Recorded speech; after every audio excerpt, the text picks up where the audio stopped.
On the web, there are a lot of people covering a wide variety of mechanics in New World, but there is one that is not really getting talked about, and this is gems. The top tier players are going to be finding interesting ways to incorporate these into characters to min-max their build to the top echelon. This is Feb, hit that like, subscribe, and hit that bell icon. Helps the channel grow and, well, it makes me smile. So back at topic here. Back in the preview build, the gems actually had a totally different function. They altered your attributes, giving you potential to boost stats you wished, but in the recent patches, this was changed. Gems now give perks that under the right conditions are activated, unless it's an elemental gem. I have these broken down by 3 categories. You have elemental gems that give an elemental perk, target condition gems, which are activated by the condition of the target or NPC, and then we have our own condition gems when you hit a certain condition. So let's go ahead and break these categories down further, giving a rundown of what to expect. Elemental gems, putting it real basic, will add either elemental damage or damage absorption against that type of attack. This will mostly come into play against PvE when you'll be fighting against enemies that are weak or have elemental damage. Creative players will find interesting combinations for the PvE and find ways to maximize damage output. So let's run down the elemental gems. The ruby gem adds fire damage or fire absorption.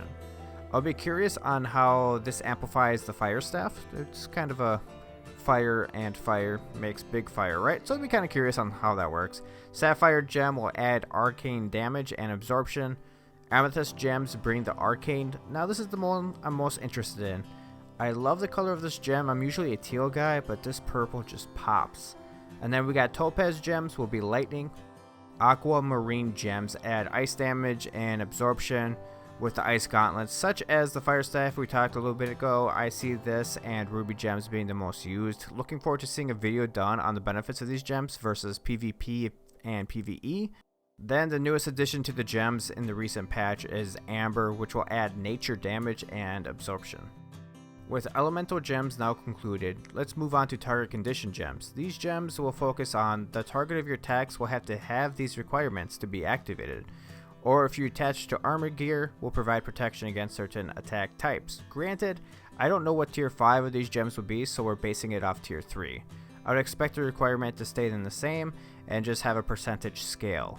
So let's dive into it. Emerald gems will require the target to be down to 30% health. This will be for finishing off targets, or this will be just for thrust damage protection. Onyx gems will be applied when the target is at full health. A great tool for starting off a fight strong, possibly a bow and a concussion shot to increase headshot damage and potentially getting one-shot kills. Otherwise, will provide physical damage absorption. Now, this gem can be a little hard to pronounce. I don't know if I'm going to pronounce it right, but just bear with me. It's malachite or malachite. I'm going to go with malachite. It sounds a little bit more formal. So malachite gems would be for targets that have active debuffs active. Good PvP tool for players running against a lot of shared player buffs, or you can opt in for the elemental and slight physical damage absorption. Then we have own condition gems, where it's activated when you personally meet the requirements for activation. Just like the other gems, depending on if it's armor or weapon determines the perk you will receive. So let's go over them.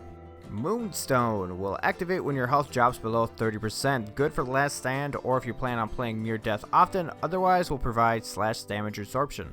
Jasper is activated when receiving 3 hits or strike damage absorption. Opal is for the player that is running stamina not full often, people who tend to stay active, often otherwise a good option for elemental damage absorption.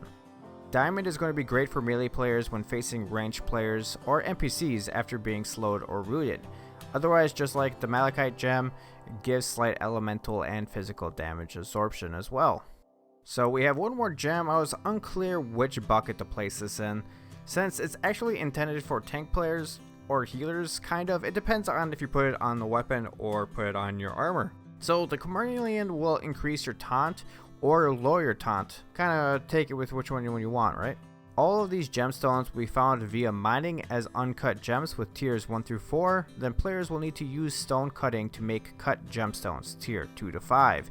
During the beta, we intend on doing a lot of testing with these gems and analyzing the benefits or drawbacks. So make sure to check back for that. Hopefully this video was helpful and give you some answers what you were looking for. This was Feb, and until next time.